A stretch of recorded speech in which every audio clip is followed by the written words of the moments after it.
Is the feed on YouTube or just on the 18? Okay, folks, so welcome back. I think we should be live. We've had the live view unit streaming for a while, and with a bit of luck, we're coming to you live from Taylor Bay and Sydney Harbour, and pretty unbelievable sort of a breeze we're experiencing here today. We've got a sprint series, 2 sprint races out of Taylor Bay. It's Elena's shooting for us today. Thanks, Elena. She's got you on DeLonghi, I think. But I'm looking at the committee boat, Ribbleside, and the guys are having a bit of a giggle. They're trying to generate some wind. Was that? Welcome back, mate. Survived the winter, survived everything. You're now a golfer. That's unfortunate, but you can spend your time. Well, Nixon told me you're not a golfer until you got a handicap of 18, and I'm nowhere near that. And I don't know whether I'll live long enough to actually get there. You won't live long enough, mate. But yeah, no, this will be a tricky day. Good to have sprint races though, Kilo. Yeah. Well, I think we should have more of them, more starting opportunities. Yeah, more boat handling stuff. You're right about the boat handling, and you've got to have a head for it as well. I mean, these courses are windward leewards, and they're quite short, or they're going to have to be today, otherwise we won't get through them. But we'll get back to the start boat in a second, see how many laps we're doing. But you've got to have a totally different setup because it all happens pretty quickly if you're not thinking about where that windward mark is, and we don't know where it is because we haven't been up there. Yeah, I've spotted it. You got it? Yeah. So you need to get off the blocks and get a lane and get to an attacking side of the course that's going to work for you, and then be ready for all manner of things that's going to happen on the turn mark up there. But the thing is, today is going to be tricky. The day has started with the breeze in the light southeast, and the prediction is for it to clock around to the east. And at the moment, we're getting a bit of both, depending on what breeze we've got coming down. Like Rose Bay will be a big effect where the low land is, and I haven't been having a really close look yet, but it appears to me that when we get the pressure coming through, the breeze is flicking a little bit to the right. So it's going to be tricky, and we've got a big tide. We've got a 1 metre tide. Runoff? Yeah, runoff tide. So now, there's a bit of a regatta. You can see, I don't know if you picked up all the other white sails out there, but Sydney Amateur Sailing Club is an old traditional sailing club in Sydney Harbour. They've got a Gaffers Day, and they're low and slow, mate. So our fleet is going to go straight through them with a bit more pace than they're showing. So that's another little factor. Yeah, and it's going to chop up the air 2 kilo. Yes, exactly. And you got all the other obstacles as well. The Manly ferries, the Speed Cats, the Manly. Standard Sydney Harbour. Standard Sydney Harbour. I noticed the spectator ferry is coming close, so that should be hopefully our AP flag down, or a postponement flag down, and the boys won't muck around too much and fire these guys off. We saw Noakes Sailing head back to the beach, Kilo. So Sean Langman's new boat, yeah. He seemed to be going okay, so he might have forgot his water or something. I don't know what he was doing. Yeah, I don't know. Not sighted though since. But yeah, I don't see them coming back out again. So we've got quite a few different crew swaps at this early stage in the season. There's still boats to come into this fleet. I thought we would have seen the new Smeg out here today, but that hasn't occurred. They're still putting that together, obviously. We've got Triple M, a new boat for Johnny Sweeney to come into the fleet. But all the other boats too. You got Ewan McNichol's back on board, Rag and Famish. Last week's race was a bit of a flop for us because, just call it Tech Blues, but we didn't get anything for you. But I can tell you this much, it was a scratch start, and Gotta Love It 7 was able to continue its winning ways with a different crew lineup. We had young John Winning, affectionately known as Herman Winning. He's come out of retirement to help Sevi. Sevi being subbed up into the bow. He was working the bow on the boat, and we had Scotty Babbage, but that's a different team again today. What do you got on the... Well, Scotty's, I think Scotty might be in Bermuda. I heard that he's got a contract with the Japanese AC team, the SoftBank team, to do some analytics for them and like on the coaching side of things, which he would be obviously very good at. So he's out for the rest of the year. Did I see David Gilmore's name written down somewhere? Yep, David, part of the Australian sailing team, who's clearly the number 2 49er team at the moment, and closing the gap to Nathan Outridge. He's on the 7 today. Okay, well, that's a good sub. Very good sub. And also 2 on ASCO. We've got 2 49er guys that are part of that Australian, the squad, the development squad. Okay. From Western Australia, Joel Turner and... so they just happened to be in Sydney, I guess. They wouldn't have flown over here, surely. No, they've had a training camp on. Okay. So David and Joel, those boys have been training together. I don't know if Emmett's in town, but I mean, he's still the coach. But I think Emmett Lazic has been doing work with Artemis, obviously a strong connection to Nathan Outridge. Okay. So he's got dual roles. So it's the Kiwi 49er team that's doing all the damage, isn't it? They just keep winning. Yeah. Mr. Burling and Blair Tuke. So they've found I'm not totally across it, and not as close as I used to be to it, but the word is that the boys are just in another league when it comes to boat speed, which is mighty impressive in a basically, well, it is not basically, it's a one design boat, but they've found something. The thing is, Nathan hasn't been as fully focused on it as what the Kiwi boys have been. Yeah, you can sort of see that, can't you? He's fully engrossed in. But it's interesting. Trying to do both. It's pretty hard. Well, at the last Olympics, it was Nathan's second go at the games and the Kiwis' first time in the 49ers, and so it was gold to Australia, silver to New Zealand. But anyway, we'll see what happens in 12 months' time. Yeah, it'll all be resolved then. So who do you like in this fleet? Was it today? We've got some hot little subs. Ewan McNichol, I noticed, is back on the helm of Cooper's Rag and Famish. Jack McCartney, I think I saw him on a 100-footer called Ragamuffin up in Asia, so that'd be the reason he's out of town. So Ewan will make a very good account of himself in this sort of short course racing, I would think. He's got Peter Harris in the bow. Who's he got in the sheet, you know? I'll check. But yeah, that'll be good. I think Yasko will be good. 7 will be good. There we go, class flag up. So this is a 3-lap course. 6 over 3. And they're going to try and turn them around pretty quickly after the finish of the first race. Don't know what these guys are going to be doing. Setting a shoot.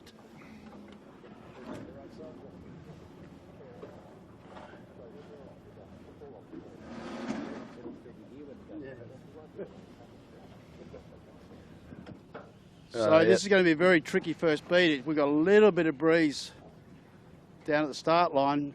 Looks a bit east to me. And then halfway up the beat, it looks like full becalmed mode. And then a little bit of pressure out to the right in Rose Bay. And the mark is clearly under the cliffs at Milk Beach up towards Vaucluse.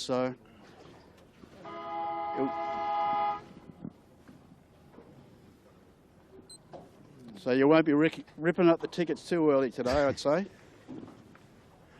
Well, yeah, there's going to be plenty of comeback ability, that's for sure, with these parking. There's going to be parking pieces to it. Just trying to thread your way through a whole pile of soft spots.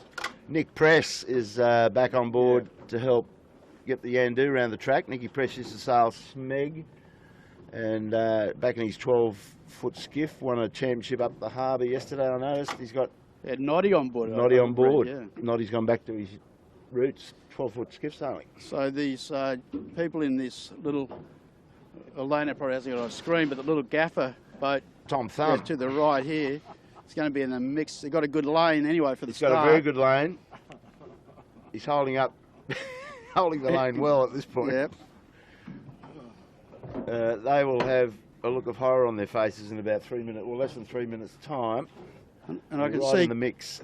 I can see Compass coming out about halfway out from the boat park to the start line, but no sign of Noak sailing. So, as you said, they didn't look too damaged when they went past us going back in, so I don't know what's going on there. So that's a bit disappointing, but we'll find out the story later on probably. Start line looks pretty square, was it? For whatever breeze is coming across it at this point. Well, yeah.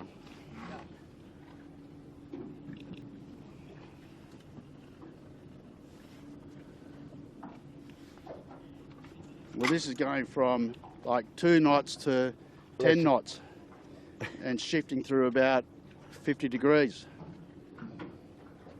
Well, like young Ashland Rookland's only just going to make it down here by the skin of his teeth. Yeah, he's doing a Le Mans start. It'll be a dip and drop, dip and go.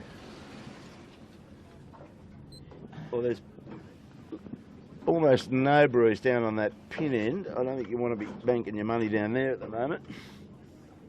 A little bit of breeze on the boat. Yeah.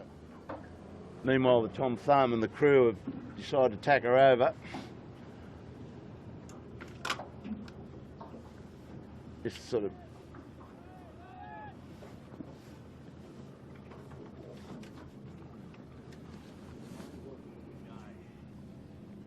so the Noakes youth boys, I don't know if they're actually back across the start side of the line yet. Well, there's poles back here. So a little bit of breeze just starting to filter down now, Kilo. Yeah, you can see that.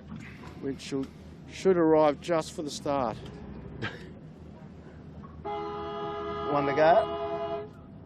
If we slip back a little bit, we'll probably get a good look at if anyone's going to be over or not. Well, Ewan McNichol's very happy to start on the boat, so he likes this bit of the real estate at the moment. Yep.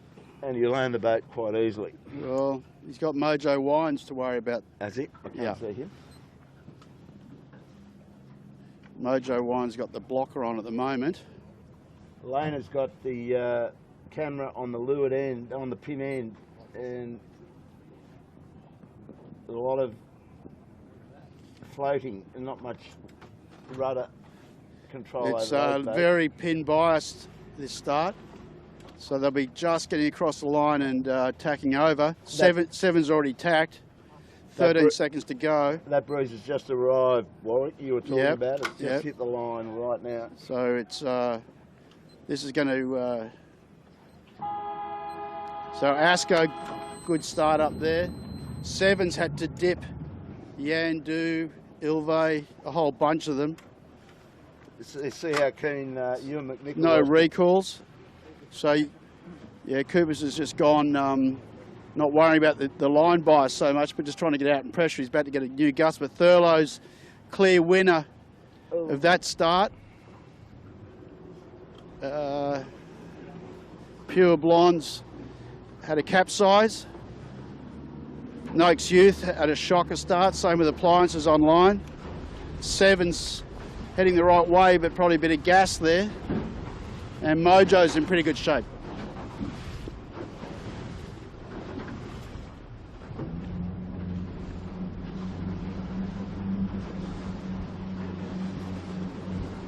Mojo did quite well to get out of there. That's the new crew from the 16-foot skiffs at Manly, Warwick. Do you know those guys? No, I don't. Right. We'll have to find out more about those fellas, but following in the footsteps of Lee Napton, Ricky Bridges, etc., for taking over the Smeg this year. Anyway, Coco off to a blinding start here. That's big lefty. It's like a little bit of north in it. And then up in the bay it's south, so very tricky.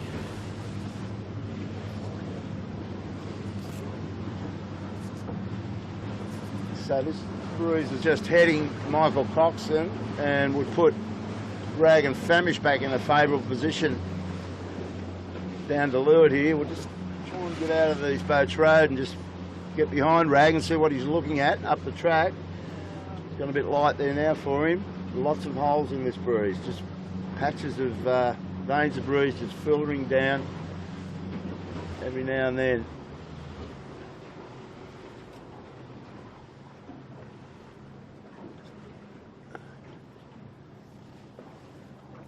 And we've got a fast cat to Manly. He's just going to split this fleet up in a minute. Just coming through the course, another 30 seconds. So pressure just starting to flow down out of Rose Bay, and it should get to the guys on rag in about a minute's time.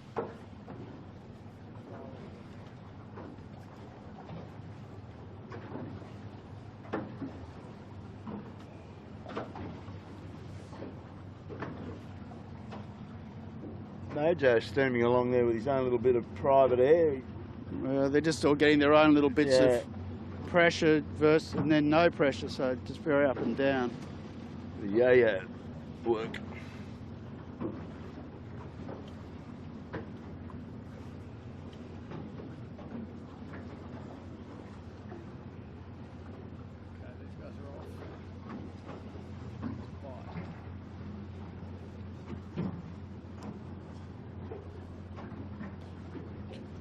Oh, they're just starting to feel that new pressure now.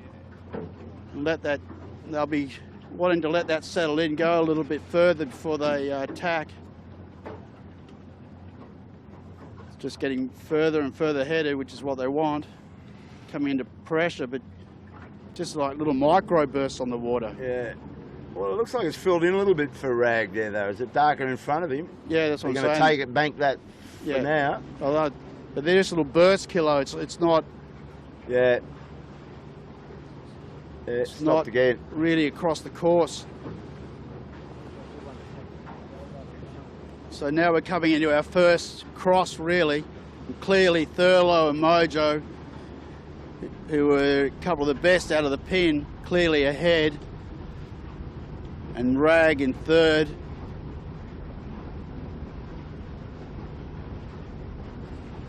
But this is going to get very funky when they get up towards the top mark.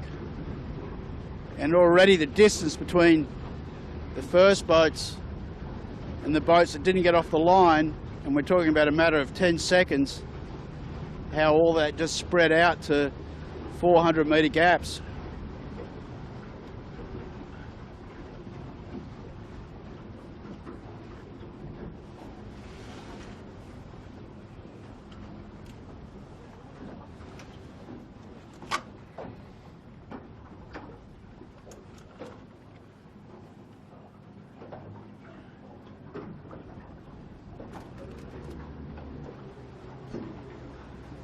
Well, that wall of yachts up in front of them there is going to create some... Can you see, where is that turn mark, Warwick? It's behind all those yachts, basically just 5 degrees off our bow. Okay, they've got to go through to the left, sorry.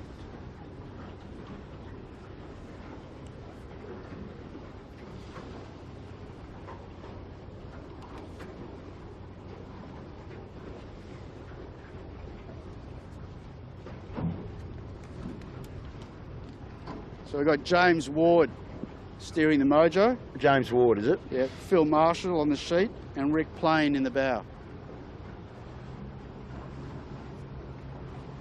And you can see, well, it's a little bit out of shot, but Rags, who was clearly third, fell into a hole, and a whole bunch of boats to the left have got that little bit of northerly slant, and we've got a new leader. Yeah, and that'd be Stephen Quigley and his Colts. And I'm not sure that, I don't know how to pronounce the name of that boat. It's... We're early in the year, we don't have signage and everything as well, so... No signage on and all that, but see, they've just hit the brakes there. They've just hit a totally wall, yeah. Stopped. So this is way tricky, and it's going to get chopped up big time by these yachts.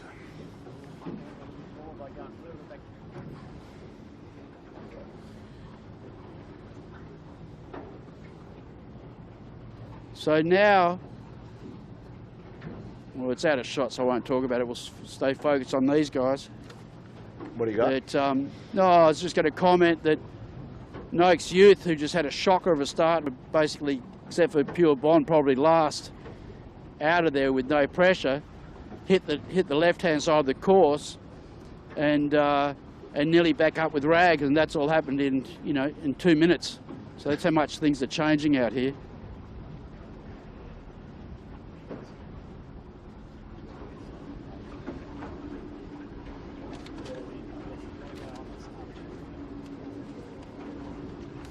Okay, so we can see the mark. It's just off our bow, a little bit, a few points. It's out of to shot, Killer. The port of. Oh, sorry, Elena's not looking at that, but we can see it. It's only about another 120 metres for us on the racetrack.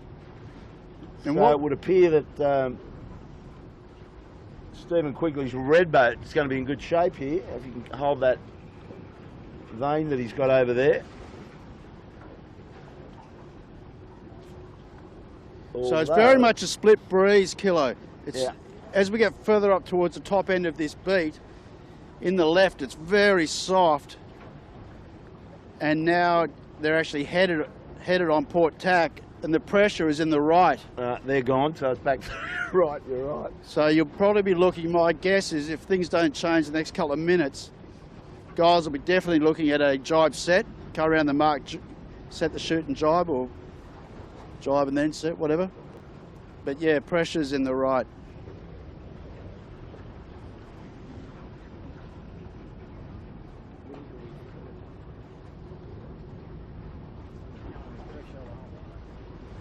So we're calling this red boat here, this is Keegan York's swap over, isn't it? This is one of the old Ashkos or Smegs or something. So he's still down as sponsor, or nearly had an incident with a yacht, had an incident. And it's not the yacht's fault. They were just going about their business. So they've been headed the breeze and gone back the other way again. But this is really, you know, we talk about pressure being king. When it's this up and down, pressure is absolute king. Because you're going from guys where they've got 3 guys inside the boat, 200 metres away you've got people that are sometimes pulling 3 strings, so the speed differential is just, you know, changes enormously. But it's just all over the place. I've never seen it so shifty. It's I'm just looking where young Ashland is, and he's in front of Gotta Love It now, so he was further back than fullback, wasn't he? Well, they're just becalmed. Well, they did it to themselves at the start, to be honest. But as I said beforehand, don't rip up your tickets. It's 3 laps in this breeze, going up and down and shifting through probably, I said 50, it's probably 90 bucko. Yeah. And under Spinnaker will be a nice little lottery as well.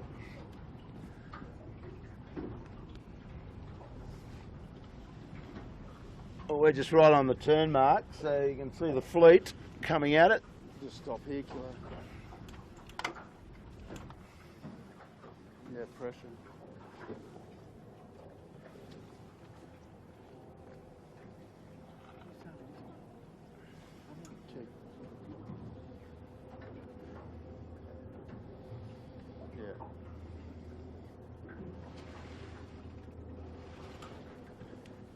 So we're watching Keegan York, who will lead at the top mark. Need to pull the jib on a little bit. Michael Coxon coming in with pace. Yeah, look at that. 3 strings versus, you know, 1. Give it a bit of a hit, that's the idea. Which you're allowed to do these days. So they're going to just go for the jibe set, yep. So Thurlow Fisher came out of that pretty well. They looked good up a couple of minutes off the start line, then they got buried with everybody else, and they hooked some breeze to get back into second place. And this is where the fun will be, trying to pick some angles back down to that into Taylor Bay. See a little bit of rust on the Thurlow and the crew works. Bit of winter rust, it'll be blown off. And Ollie Hardis on the Ilve has done a good job. He'll get to the top mark 3rd. That's good for him. He's put a bit of work in over the winter, gone to North Sails. Steve Quigley's team. His team going around for the mature blokes. Yeah, there's a mad race now to get around this pin. This is what we thought would happen up here. They'll all arrive together eventually, and they're further back in the pack. And we talk about things changing, like Noakes Youth is back up into, 6th place from dead last. Yeah. And Mojo, we were talking about a minute ago, who was leading at one point. Now it's just stuck in the pack and struggling to lay the mark. Noakes Youth does a really nice job set. Mojo boys, they're just going to go sideways on that, I think. They're going to be stuck. They own it. They've got it inside their prodder wire. Well, it's become part of the equipment now, Kilo. Yeah, you got to take it home with you. So they got a bumper bar or an airbag. Deploy the bag. Yeah, well that's not going to help. Makes you go sideways. There is no wind up here, and the other boats, whatever wind there was, just been sucked away. So they've got nothing. Well, that's it. I mean, you start to get back in the pack, and it does suck all the air out from around the mark.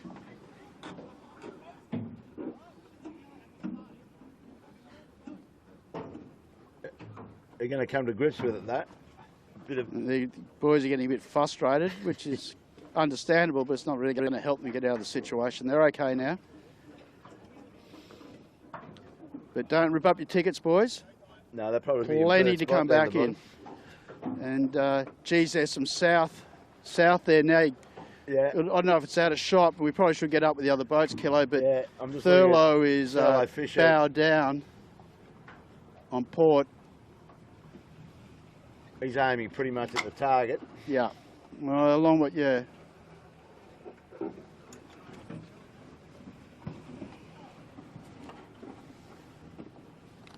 Well, that was tough leg, that one, was it? Oh, yeah. Put that behind him, gladly, I'd say. Well, I'm glad I'm here, not there. Okay, our leader. So big jibe angles here. Well, there's been a sneaky manoeuvre by Nicky Press. Exactly. Is he all right? Yeah, he's really pushed down there. He's got a big gain out of that. I didn't see how he achieved that, but he obviously did a step down, and he's in good pressure, and he is heading at the mark. Yeah, look at this. Thurlow's has now got his bow down. Yeah, Thurlow's in good pressure here. So they're pretty much on a converging course, I would say. Noakes Youth coming back, good pressure as well. Who you reckon's in front, Thurlow or Yandu? Well, look at the. If you look at their headings, there's only about a 20-degree difference in their headings, and they're on opposite jibes. So that tells you how funky this is. Yeah, no. She's a bit different. So we'll go and sit over behind. We just come around to the right a little bit alone, and we can see Yandu. If we slip back, let them slip in front of us, we'll catch Thurlow in the shot in a second. Cam McDonald forward of the mast there. Just look, now things have normalised a little bit in the angles. There's the angle you've got. But they've made a big gain on Thurlow, and Thurlow got it away from all that madness at the mark very nicely.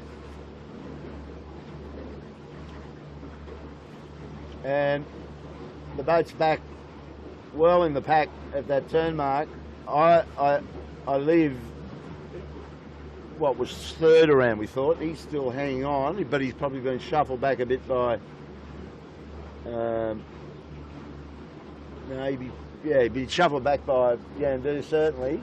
Asco's having a look at him, and gotta love it. They seem to be coming straight through the middle, so they're taking the middle route.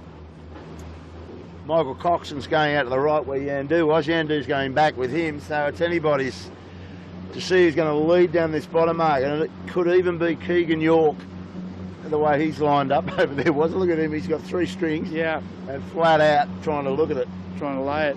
So they've got a gate down here, so they've got the option of going around either or. Yeah, either or bottom marks.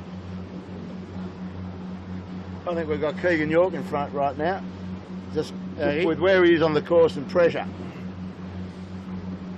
He's like a Japanese zero. He's coming down out of the clouds and the sun, just flying into this bottom mark. It is all over the place. And I wouldn't have a clue which is the best way to get down. Nah, well, how would you? You're looking at a dartboard and you've got 3 darts in your hand. Dispatch the darts and hope for the best. So, Keegan York still he just needs a bit more pressure now. He's running out of pressure. But he's got his bow down, that's good.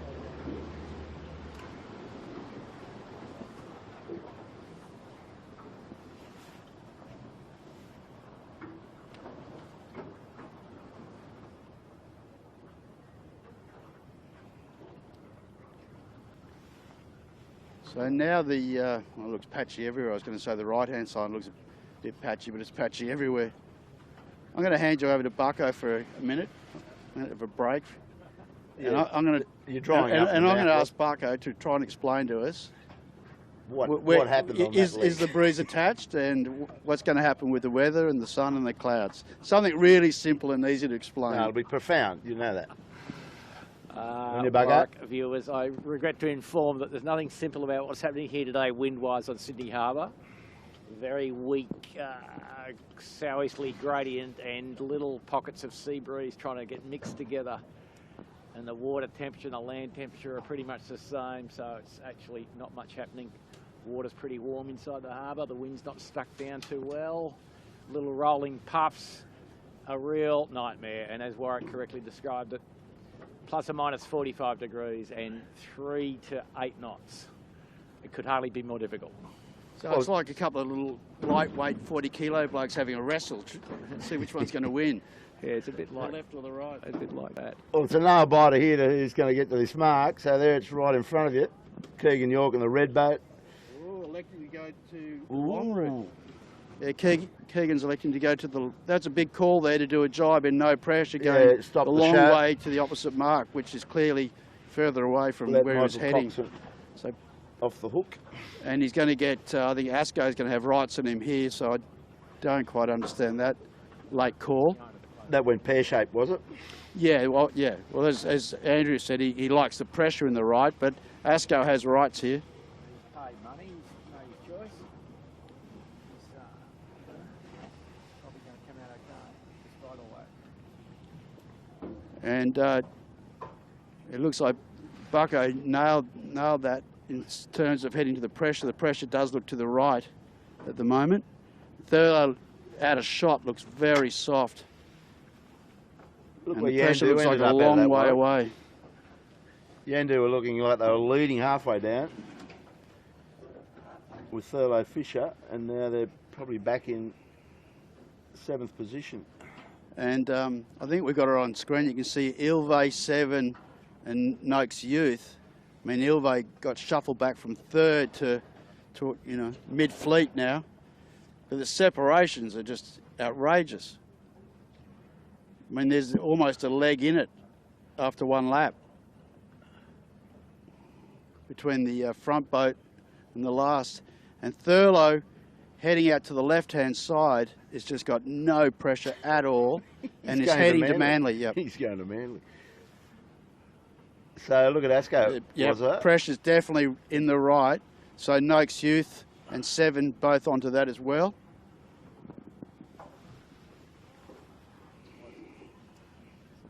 Just a new line coming down the middle. You can see DeLonghi there coming downwind, still half a leg behind, but in the best pressure on the bay, right in the middle of the course. So there's something for a little clue for the guys, but it is so spotty that it seems difficult to believe that you can go sort of out of the Rose Bay funnel too much.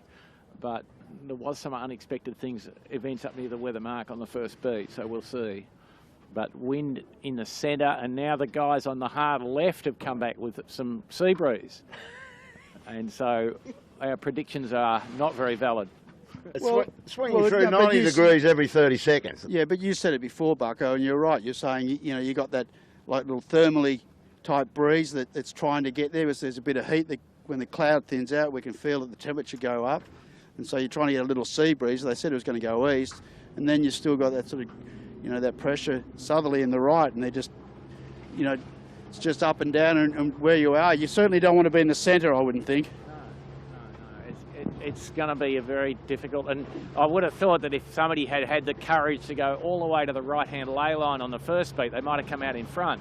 But it's easy to say sitting on our power boat. Well, the thing is, we saw, now Asco's got that left-hand pressure. Keegan York also, but how long will it last? It looks like, actually looking up course, looks like it could stay for a little bit. There is pressure, like left-hand pressure between us and pretty much the mark at the moment, but it'll all, no doubt, will all change. Yeah, it's just brutal, isn't it? And what is out of shot now, 7 and Asco, I mean, Noakes Youth, which we thought at the time looked like a good strategy, have just got nothing.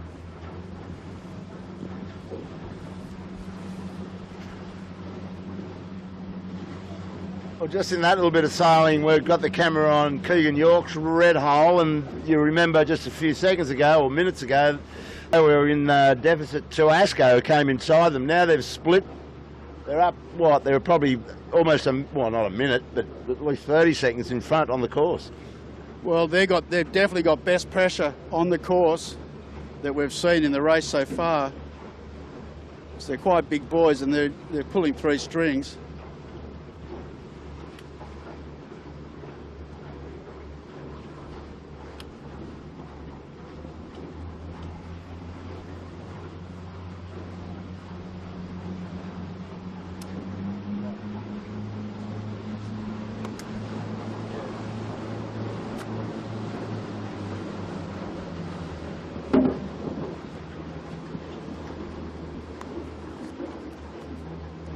Nice little lift here now for this boat's going to be called Compass Markets again once it gets its decals on it.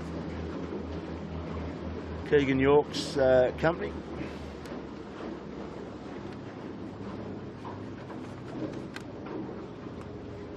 And right now he's got himself up into the podium area just on this second beat of the second lap of the first race of the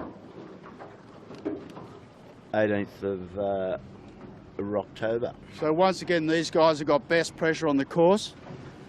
And remember, this is a 3-lap race, so we came up to the top mark for the second time now. This is real heads out of the boat stuff. Isn't it what? Calling the pressure, anticipating more getting in the boat rather than sort of getting out. That's where you get really hurt, where you don't find the big lulls and you're not ready for them.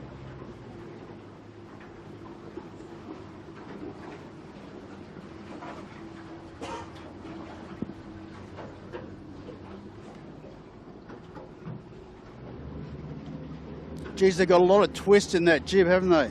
Have they what? It's quite tight along the foot. And very open the leech. Looks like it needs to be sheeted up a little bit higher to my eye. Yeah, they're certainly not choking it, are they? No, no. Well, that's losing grunt for them. Certainly getting plenty of flow, but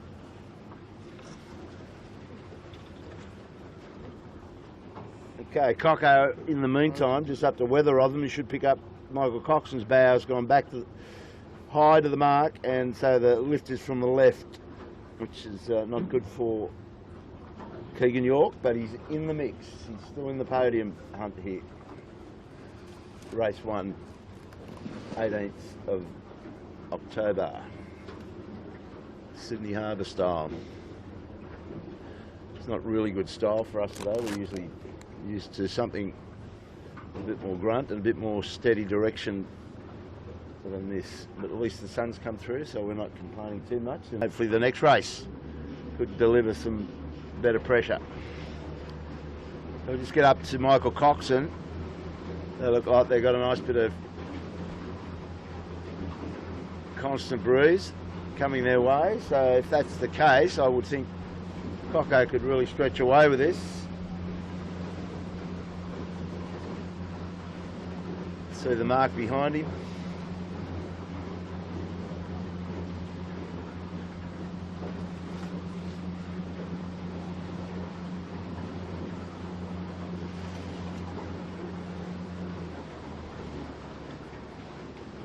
so these boys have got a new hull, foils and wings for this year. I think they brought their mast over from last year's boat. So it's going to be interesting to see how the new bit of kit helps them. Certainly not going to hurt them. Well, he's got his A team there today. Davey O'Connor on the sheet and Trent Barnabas, one of the gun forward hands. Yeah, well, the last couple of years, Trent's really just come in for the JJs, but I think he's, talking to the guys, that I think he's going to be doing a lot more this season. So I think maybe it's a bit of a refocus and really have a really good crack at trying to win that championship. So that means Zach and Jake are off sailing with their grandfather in their summer program. Trevor, grandfather of Trent's Colts. So he fancies himself laying this. We'll get behind him and you have a look at the ley line he set himself. He's underneath it at the moment. Want to go, the further you go up here, this mark is pretty much in a bad position as far as wind coming off that shore, if in fact that's where it's coming from. Hopefully it's not, it's going to funnel down the side, but still a very hard mark to make in these fluky days. Another thing I can tell you about Michael Coxon, and Bucko, is that the lad gets married to the beautiful Peggy next Saturday, and fittingly on a Rosman ferry. Okay. Down at Watson's Bay. Coco, he's finally been corralled. So I wish him all the best, him and Peggy. So what's interesting here too is that boat speed's not going to help Seven get out of the trouble here today. No. They are very deep in the pack. This is just painful. Oh yeah, I see what you're saying, yeah. Have a look at the back there, Kilo. Yeah, Lane has shot on it now. The three boats, Ilve and the other two without signage, have just absolutely parked it. Absolutely parked. All right. Then. And the thing is, I mean, Thurlow's still got to get around this. Still got to get around the top mark. Yeah.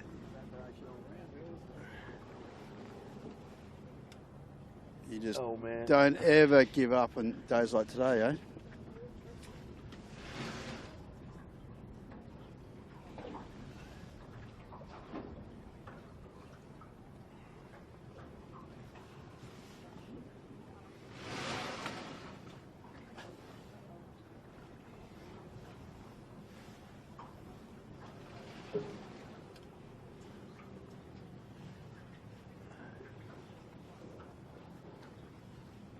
Just very difficult to get into this turn mark underneath this headland here, Steel Point. It's unfortunate, just the direction of the breeze.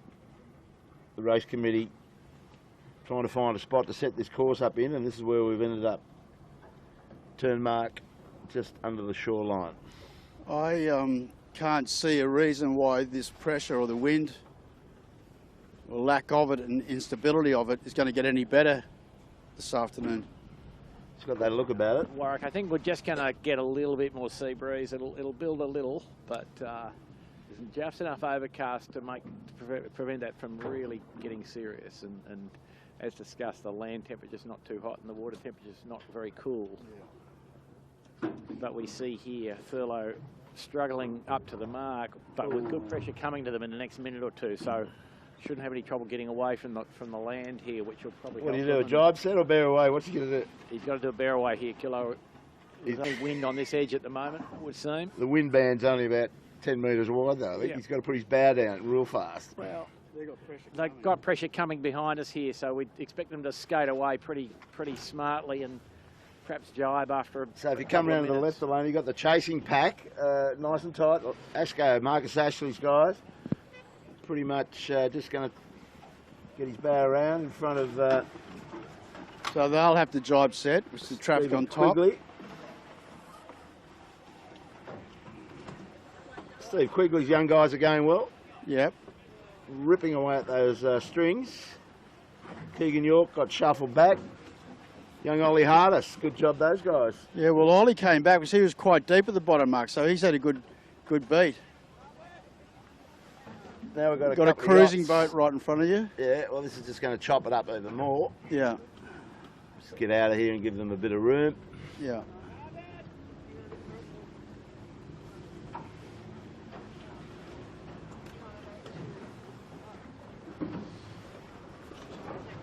So Nicky press Yandu next around. What have you got? You lost this cable thing.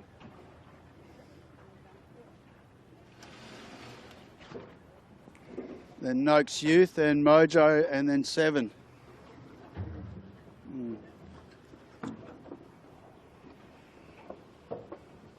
Look at the angle Michael Coxon's going on, and the other boats have gone out on port jibe.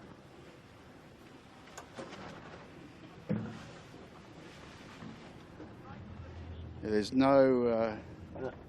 no way you can suss this. It's just full on, throw the balls in the air, grit your teeth. Asko's got his bow down now to Michael Coxon. We'll get up there and just see if we can line some of these angles up that they're looking at, but it's all over the shop.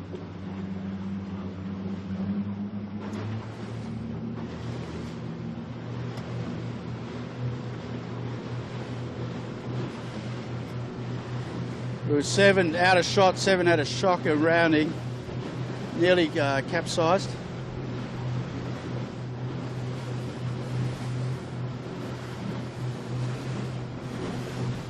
Yeah, it was just an absolute split breeze. It's got a bit of northerly effect in the left and southerly effect in the right.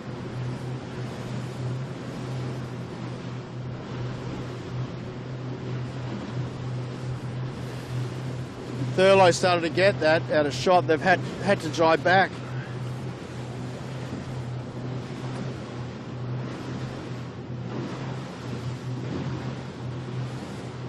And our Gaffers are doing all right. They've done 1 lap. They've only got 2 to go. Who's that, the gaffer? Yeah, the little red and white Gaffer. That's as far as they've got. Oh, right. Start. That's it. Some total of miles covered, or yards in this case. So get up to Michael Coxon, Davey O'Connor and Trent.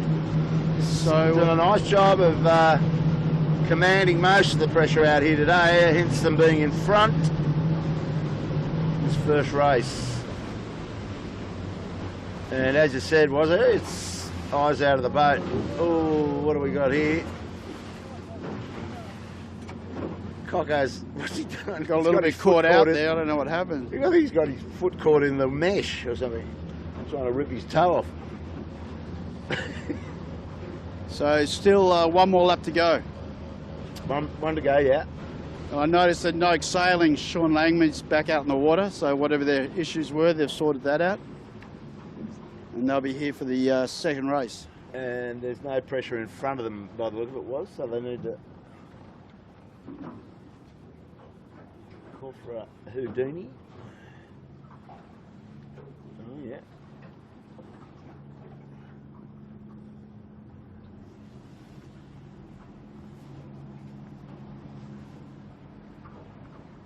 They'll be liking the look of that. Heading straight at the gate.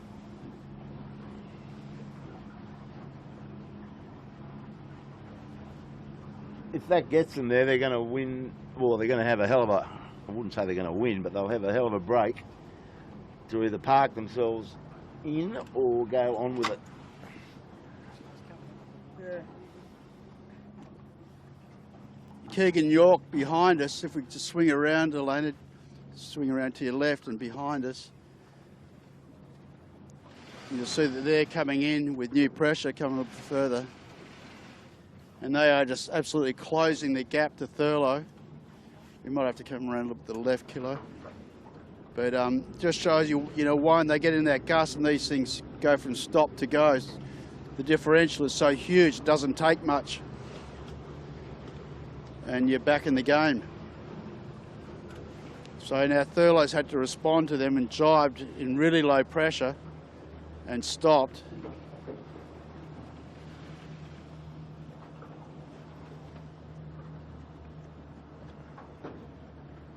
So these guys they've had a good race, these guys.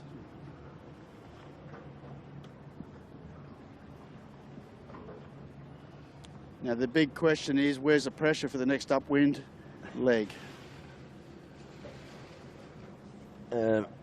Can't help you. But the spread is enormous. We've got boats that haven't even gone around the top mark yet, while these guys are at the bottom. And you know, distance-wise, maybe it's not so huge, but being so light, time-wise, that's a lot of time. I think Ian Murray would like to have this sort of wind speed over in Bermuda. I was looking at the internet this morning. They didn't do anything yesterday. They were towing the boats around. Yeah. They've got to... bit of argy-bargy here. Keegan said, just take it easy. Cocko's getting a bit excited there. Yeah. He's... But, Keegan's trying to run a commentary with Cocko. Which mark are you taking? Keegan doesn't mind. He'll go to anyone after well, the last thing is, before. though, too, I mean, at some level, you know, high level, you can, you know, you've got to work with people sometimes because there's no point stuffing each other up. True. You want to get away. You know, the first, clearly first and second with a big gap, and you don't want to jeopardise that. Just sort it out and, you know, get on with the boat race.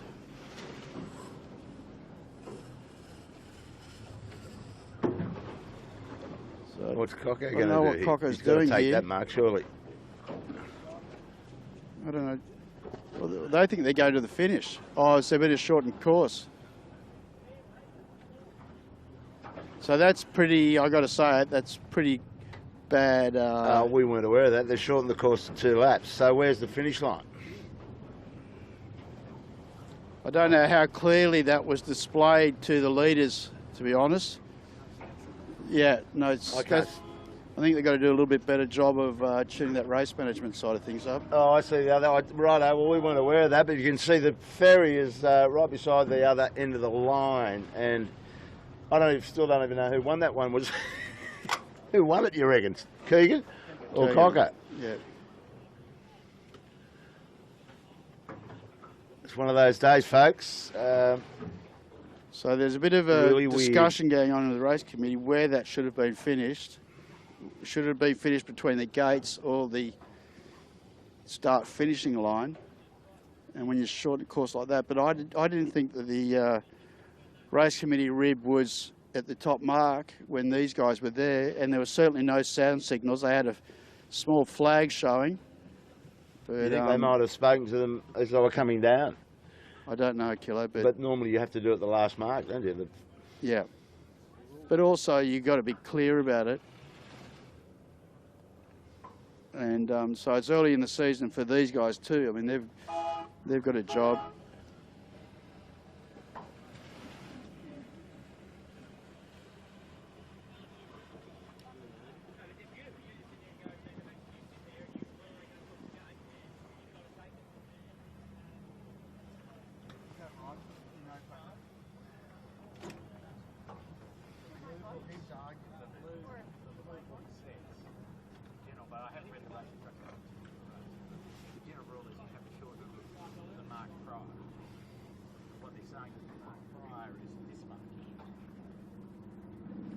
So, Bucko, what's your understanding of how that should have panned out? And let me ask you this, the sound signal thing as well, notification of the top market, and how much effort should they make to be very clear about that?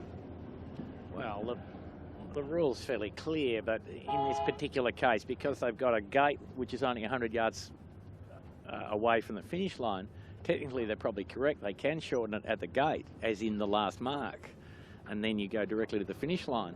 But it's not a very good practical thing to do what they've done. But I think it's probably legal. And what about the sound signal notification thing?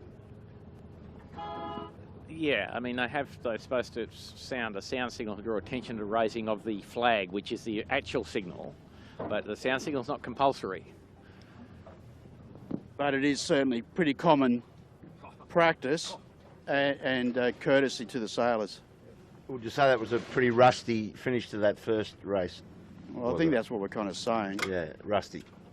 Hopefully we'll get a better one away. Now listen, we're going to turn this around shortly. Hopefully most of the boats are already back. There are a few out on the course. But the plan is to be in 10 minutes time going into a pre-start. Let's see how good that holds true. In the meantime, Elena, were we thinking of changing a battery for no other reason than it'd be a smart idea? So if you see the vision shut down temporarily, it'll come back as soon as Elena's got that battery back in the camera. So we're just sitting around. Time to go to the fridge and get a cold one or put the coffee percolator on. But when you see this vision shut down, it will come back for race 2. So, Killer, I think what we've got, one thing, it's when we don't have those headphones, it's hard sometimes to hear what you're saying. You're speaking out there.